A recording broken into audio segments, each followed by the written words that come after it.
are live on GBC News, your news and governance channel. We're also live on GTV and also streaming live on Facebook and on YouTube Ghana Broadcasting Corporation.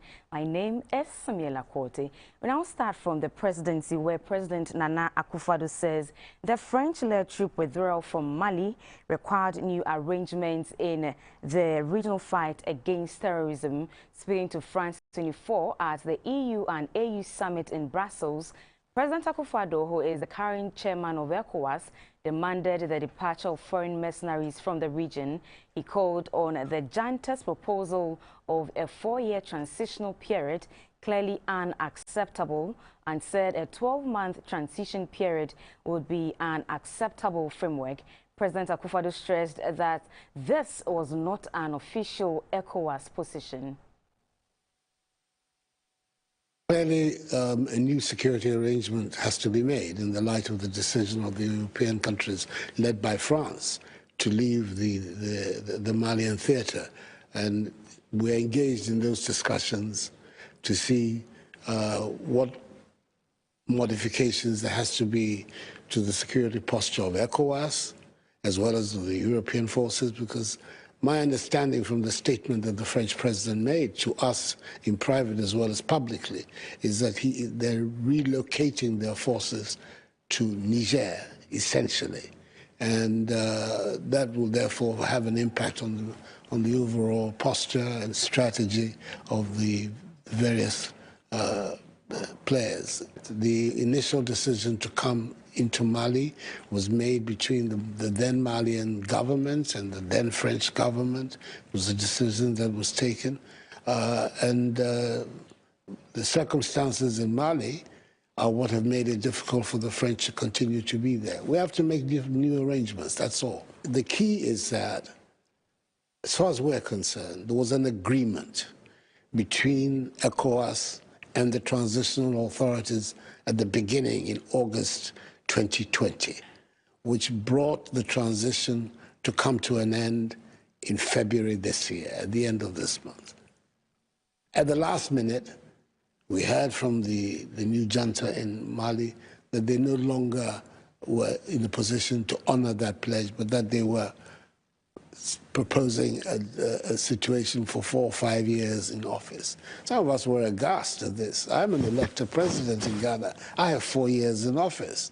And for an unelected, illegitimate regime to want to be in office with the consent of ECOWAS for 5, 6 years sounded to us outrageous. And that is why the proposal was rejected. We are determined to work towards a more acceptable solution. What is a more acceptable? 12 months, 18 months? We'll see. I mean, it depends on what is put on the table. But clearly, the proposal that is now being put on the table by the Malian authorities is clearly unacceptable. My own feeling from talking to my peers is that a 12-month period, it would be an acceptable framework. But that is, I mean, you hear from my mouth, it's not that it is ECOWAS policy. We need to engage and sit down and then find out how that can work out.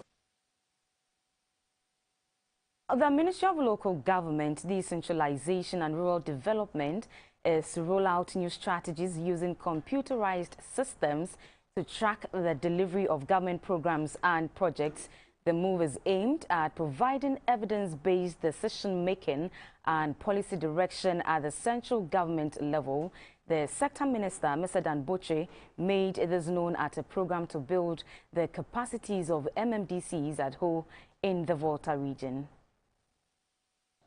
The training covered the management of metropolitan, municipal and district assemblies as a business to promote livable cities and towns, and overview of chief executive performances to deepen local governance at the grassroots level. 56 MMDCs from the Greater Accra, Oti and Volta regions took part in the program. The Volta Regional Minister, Dr. Archibald Lecha, urged the ministry and the local government service to build the capacity of staffs and assembly members to explore alternative funding sources to execute projects in their respective areas and use their resources efficiently. I will therefore entreat the Minister of Local Government Decentralization and Rural Development and the Office of the Head of the Local Government Service to help build on the capabilities of staff and assembly members to explore alternative funding sources to support the delivery of public goods. Cost saving and cost cutting measures also need to be encouraged and rewarded to enable MMDAs commit to efficient and effective use of resources. The Minister for Local Government, Decentralization and Rural Development, Mr. Dan Botry, said the ministry will retool and revamp the Institute of Local Government Studies to organize more capacity-building programs to train local government functionaries and staff. The ministry will enhance the Distance Data Development Platform, DDDP, which is computerized database system to be accessed by the MMDAs, Regional Community Council, National Development Planning Commission, Office of Head of Local Government Service, and the ministry. The objective is to provide real-time data for the assessment of district operations and performance. The 16 regional coordinating councils across the country are expected to play critical roles in the monitoring and evaluation of all MMDAs for efficient delivery of services at the local level. Now, the discrepancies in the cost for shipping lines is a major challenge affecting the operations of customs house clearing agents at the country's ports. At an annual general meeting of the Association of Customs House Agents Ghana, the Deputy Minister for Trade and Industry, Madame Doku Asiama-Ejeyi, said government will continue its digitalization drive to facilitate trade, especially in the maritime sector, to maximize revenue for the state. Over the past years, the government has embarked on a massive digitalization drive for the economy. The digitalization of various government services has curbed corruption and it has increased the government's revenue. It has also helped in providing government reliable data for planning and decision making. One major area that has benefited from the digital drive is the maritime sector, with the introduction of paperless and a single window system of clearing goods. The Association of Customs House Agents have been key in the utilization of the port system for clearing of goods since 2016, when it came into existence. With a current membership of 85 corporate members, the Customs House clearing agents gathered to take stock of their activities over the years and also plan for the coming year. Having used the paperless system for 2017 and the integrated customs management systems, the Customs House clearing agents say the system has improved port operations in the country. The Deputy Commissioner of Customs in charge of suspend regimes, Mr. Emmanuel Ohene, commended the effective collaboration between the Customs House clearing agents and the GRA. The Deputy Minister for Trade and Industry, Madame Doku Asiama-Ejeyi, said all government policies and programs are targeted at improving livelihoods. She said the digitalization drive in the maritime sector is to facilitate trade and also ensure the protection of government revenue. I would like to assure you that the government of Ghana, through the Ministry of Trade and Industry, will continue to collaborate with ACHA to facilitate trade to the benefit of the government, the private sector, and the final consumer. The acting president of the Association of Customs House Agents Ghana, Mr. Yao Che, said that Customs House agents are happy with the innovation so far, but asked that government intervene in the discrepancies in the cost of shipping lines. One particular shipping line will be using 6.5 as the rate of exchange. Another one will be using maybe 6 or even 5.8 as the rate of exchange. Why? We are the same environment, the same weather they are doing. We are saying that why should one be charging so much and reaching the rate of exchange which is so low, and one is using another rate of which is so high? The government or the Ghana Shippers Authority should be able to bring them to order for them to at least to be at the same level. When they raise invoices for the same work doing, one will be charging maybe as much as 20–30% higher than the other. What should be the reason? It's the same work that they are doing. We are serving the same importers. The association believes that digitalization of the customs process is a critical tool for revenue maximization.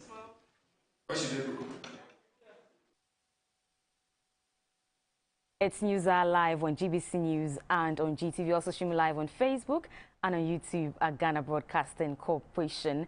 Also in this package, the Catholic Bishop of Sunyani, Matthew Kwesi Jemfi, says it is a matter of concern that even as more Ghanaians attain high levels of education, it does not seem to have any effect on the ills of Ghanaian society. Speaking at the fourth congregation of the College for Community and Organizational Development, CCOD in Sunyani, the bishop urged the CCOD graduates to ensure that they use their qualifications to positively affect the development efforts of Ghana. In all, 107 students graduated in various courses. College for Community and Organizational Development, CCOD, is the premium organizational development technical university in Africa. It is affiliated to the UDS and the Global Institute of Organizational Development. It was set up in 2011 with 5 students and currently has a student population of 250. Apart from its main campus in Sunyani, it has satellite campuses in Kumasi, Accra, Takoradi, Wa and Tamale. Its fourth graduation saw 107 graduates with Bachelor of Science in Organizational Development, Postgraduate Diploma in Organizational Development, and Master of Science in Organizational Development. The Catholic Bishop of Sunyani, Most Reverend Matthew Kwesi Jemfi, was worried that despite the high number of Ghanaians boasting of higher academic laurels, challenges facing the country, like corruption and indiscipline, seems to be worsening. We can have all the degrees, all the theories, all the things. At best, we stagnate, but there's a danger we may retreat. And I trust we are certain and ethical implications for some of the theories that we get and the focus that you want to develop. I believe you are going to change the nation. The president of the CCOD, Dr. Gabriel Benaku, urged the new graduates to be authentic ambassadors of the school and bring its positive effects to bear on their institutions and communities.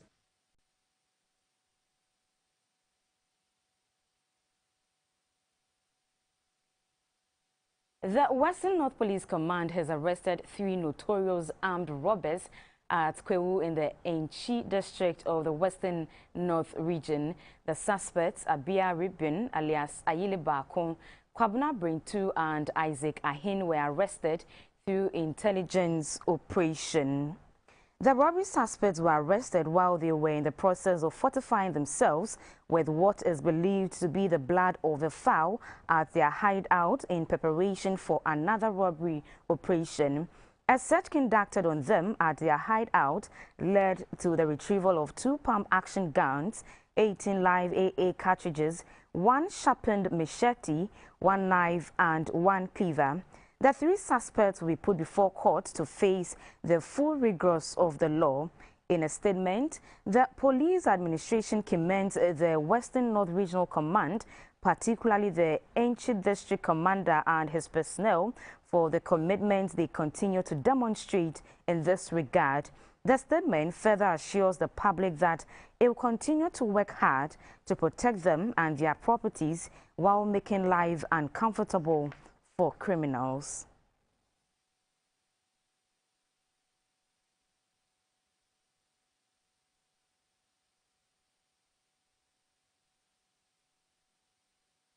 Now to some sanitation stories. The One Municipal Assembly in the Upper West region has embarked on intensive education to change the negative mindset of people about waste disposal.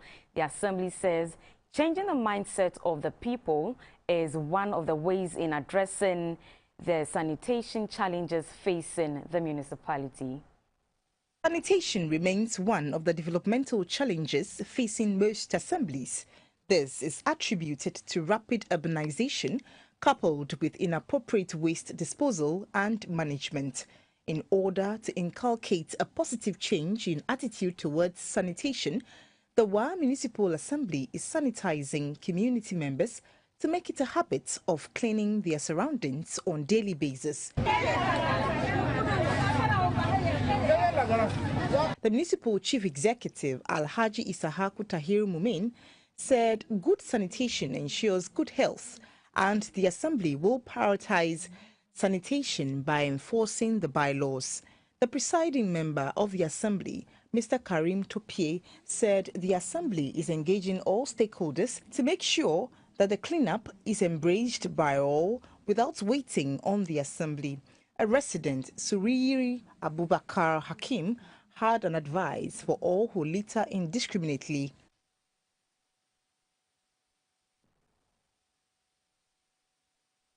And still on sanitation, it's been days since government launched the Operation Clean Your Frontage campaign in Accra, but some communities in transport terminals still continue to generate filth without collecting them. At the Tema Community 1 lorry station, heaps of uncollected rubbish continue to pose health danger to both drivers and other commuters. GBC News observed that there were no dustbins situated at the station and surrounding areas, and this compels people to litter indiscriminately.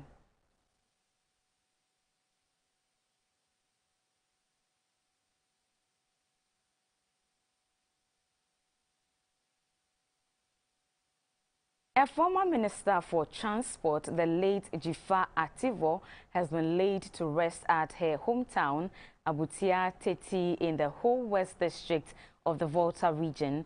She served as the Deputy Minister for Transport during the late John Evans Atamil's administration and a substantive Minister for Transport during the tenure of former President John Dramani Mahama. Mrs. Jifa Akwativo was born on 22nd February 1956 at Abutia Teti in the whole West District of the Volta region to Gershon Ajay and Regina Agbo of blessed memory. She was an entrepreneur, politician, and a presbyter of the Evangelical Presbyterian Church, Ghana. Mrs. Ativo worked with the Bank of Ghana for 27 years in various capacities. She was appointed the Deputy Minister for Transport by the late Professor John Evans Atamils when the National Democratic Congress NDC won elections in 2008 and later elevated to be the substantive minister in 2013 when former President John Mahama took office as president. The whole airport, Terminal 3 at the Kotoka International Airport, expansion of the Tema and Takrady harbors, among other transformational projects, are some of her achievements as the Minister for Transport. Her final funeral rite was attended by a delegation from the NDC led by former President John Mahama, other renowned dignitaries in the field of business, media and the clergy. Tributes from families, friends, colleagues, employees described the late Mrs. Ativo as a caring and selfless woman who sought for the welfare of others. Your favorite thing to say was, when you are doing something, do it well once and for all. Former President John Mahama, in his tributes, praised Mrs. Ativo for her commitment and hard work towards the progress of the NDC. As president, I'm called the nation builder because of the infrastructural work that we did in the period that I was president. While I might have crafted the vision, it was people like Jifa Ativo who realized that vision and brought it into practical reality. The moderator of the General Assembly of the EP Church Ghana, Right Reverend Dr. Lieutenant Colonel Bliss Divine Agbeko, in his sermon lauded Mrs. Ativo for her service and dedication towards the development of the church, saying that she will forever be remembered for her works. We'll miss her physical presence, but memories of her will continue because her works will attest to that. The late Mrs. Jifa Akwativo is survived by 3 children. Now, if you missed some of the past week's major stories, here's an opportunity to catch up in pictures.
More stories, please don't go away.